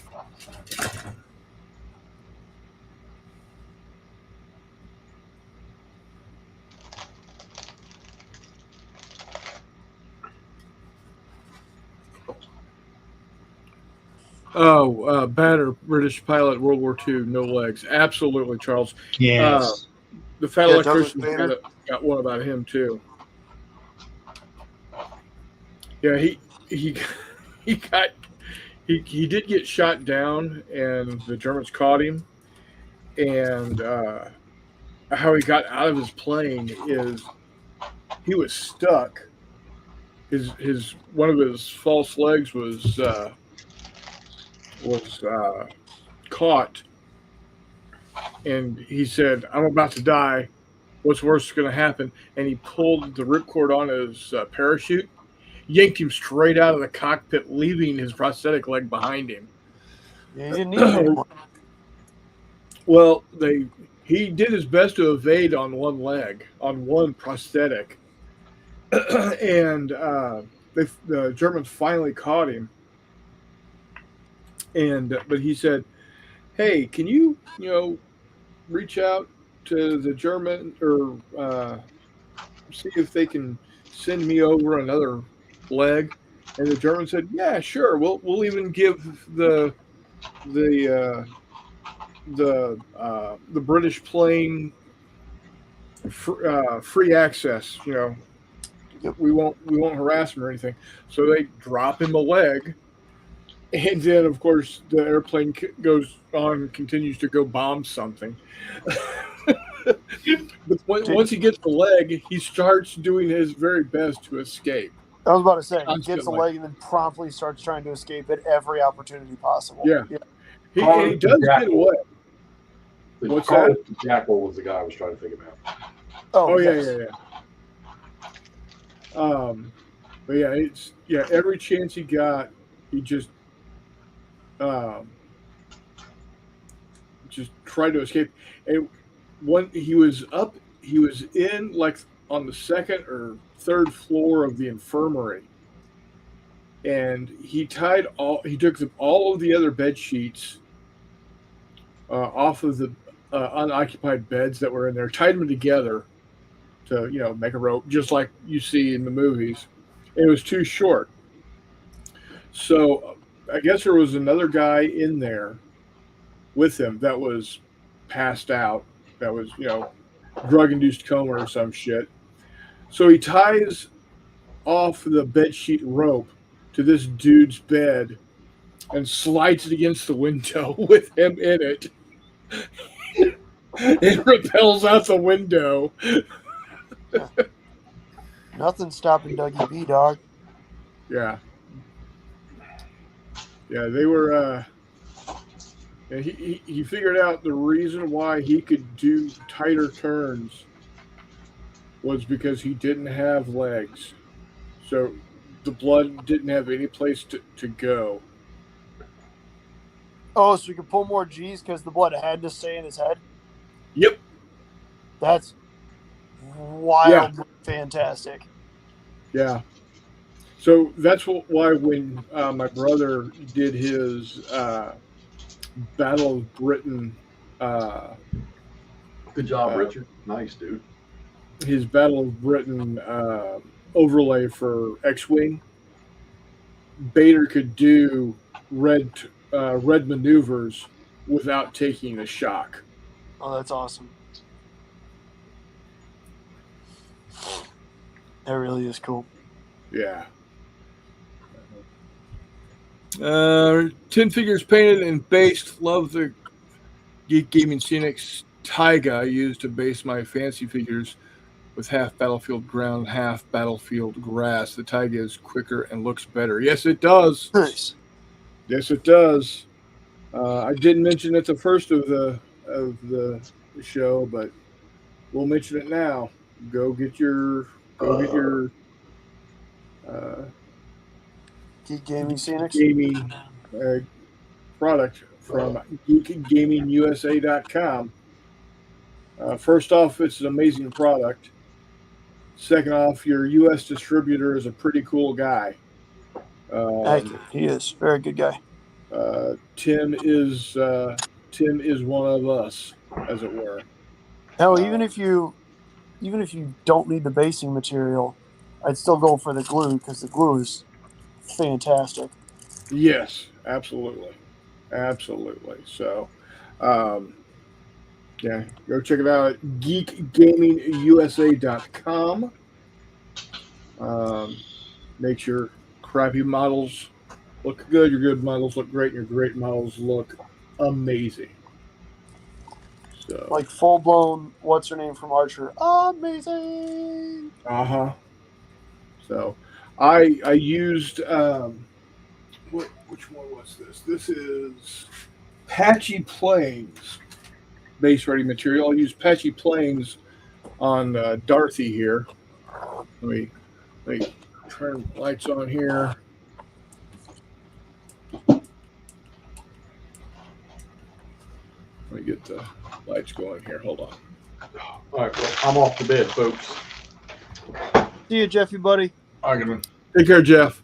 See you guys. Yeah, so that's what the Patchy Plains looks like. And that's my Darth Vader. I painted up. This is a preview of this week's video and short. I was gonna paint up a BF-110 this week and put decals on it like I did with the B-17 for the video, but with in my opinion the untimely passing of the voice of Darth Vader, James Earl Jones, I decided I was going to go ahead and do a tribute video for him. So printed up this guy from Skullforge and painted him up. It was a quick paint job too. It did not take long at all. So be on the lookout Friday morning for the video and short to drop. So hi Ashley, how you doing? Glad you could make it at the very end here. So yeah, Greg, you're doing well. This weekend, Donna and I are driving back over to Kansas City again. This time to go check out the air show at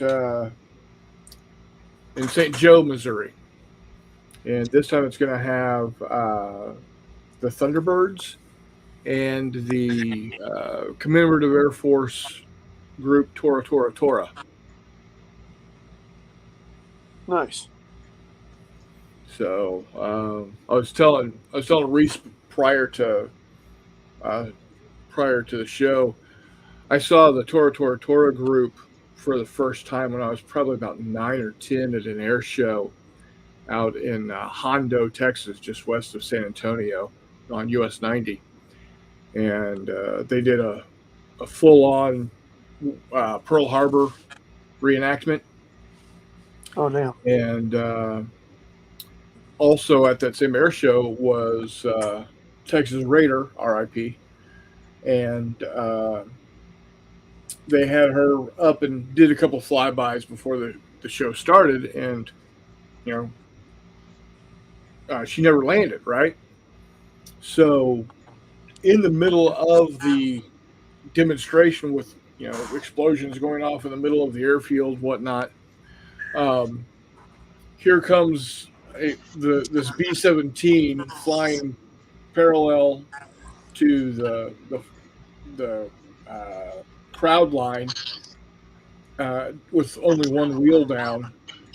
And as he came in, he actually did a touch and go, ran that one wheel along the runway for about 75 to 100 yards and took back off. So smoke pouring out of the engines. It looked really cool because during Pearl Harbor, there was a flight of B-17s that were coming in from San Francisco to Hickam Field, and they didn't have any place to go. They had to land because they were like way low on gas.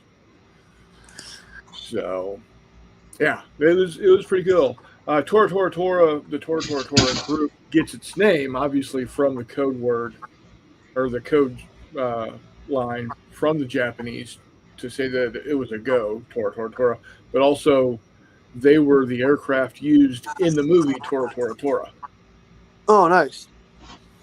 So they're AT-6 Texan airframes that have been reskinned to look like Zero's Cates and valves, and you can't tell that they're not.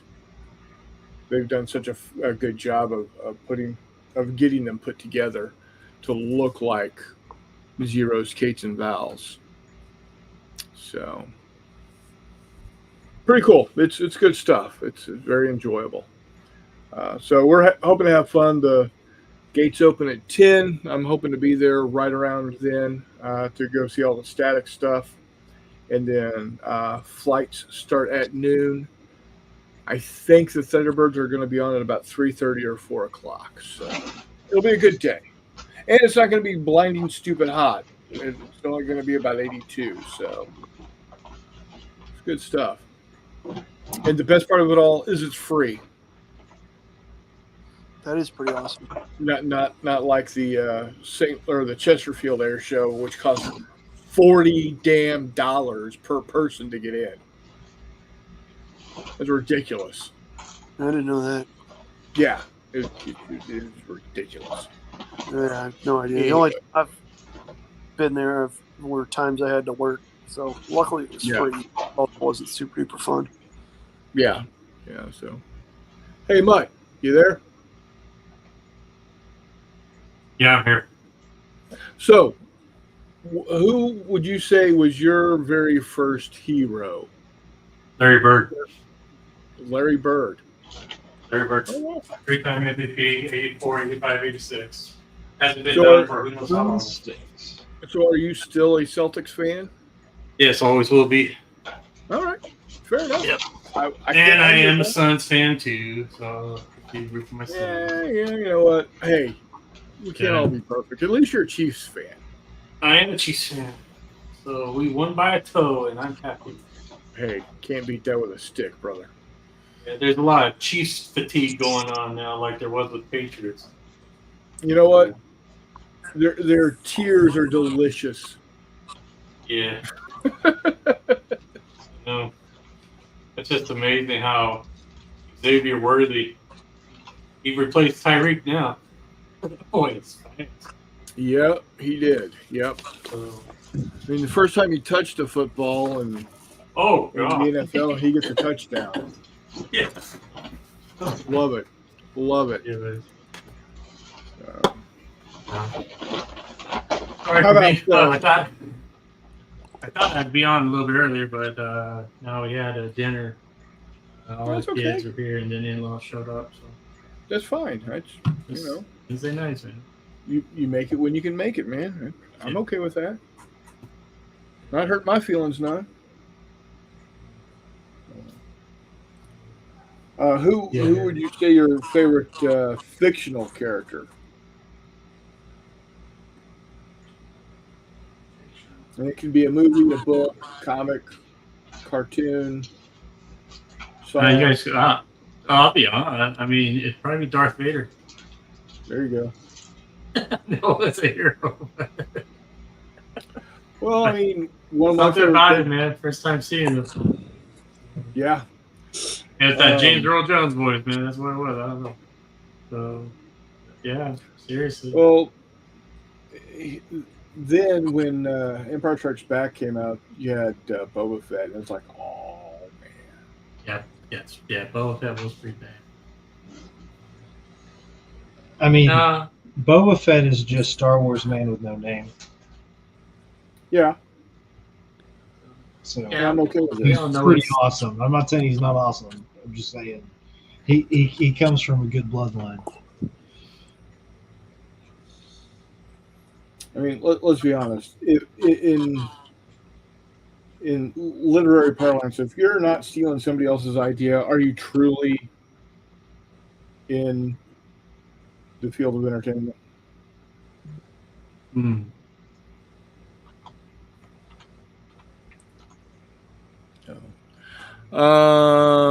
Nord says, as a Raiders fan, the Chiefs will always be our mortal enemies, and I have two middle fingers for them. See, you know what? Now, Nord, for the longest time, my mom, diehard Chiefs fan,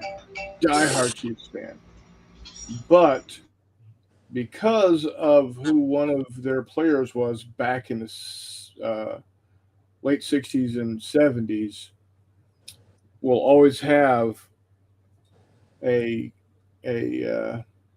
fondness in the heart, and that was Tuck Upshaw, Eugene Upshaw. She went to school with him, college, Texas A&I.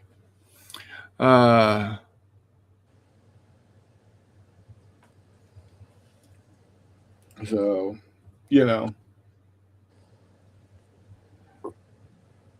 he was a great dude.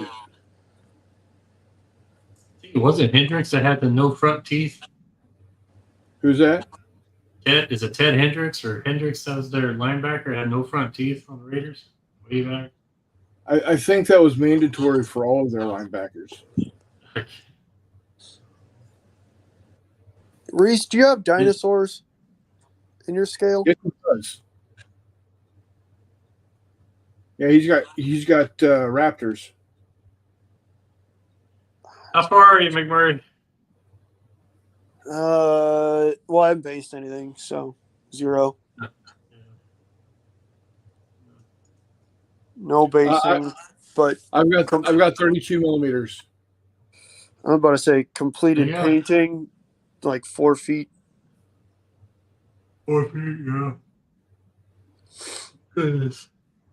Oh my gosh, I forgot to. It's just messed up.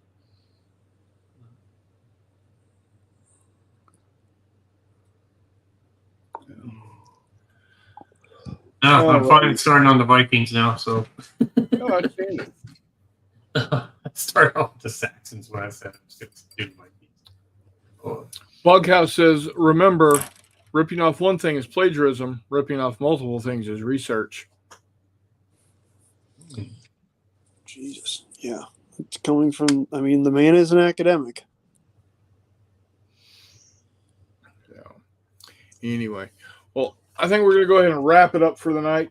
Orma, thanks for dropping in at the end here. Understandable as to why you're not here, because you got the Rugrats there a lot, and that's okay. Reese, if you're still there, thanks for dropping in, buddy. It's always a good time to have you here, McMurray. Yep. Always great to have you around. Absolutely, buddy.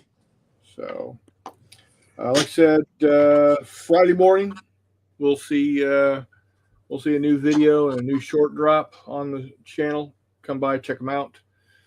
Tell your friends, tell your relatives, tell your enemies. I don't care. Give a thumbs up if you like the show. If you don't like the show, give a thumbs down. That's okay too. At least you're interacting. So, thanks once again, and until next time, we will see you on the flip side.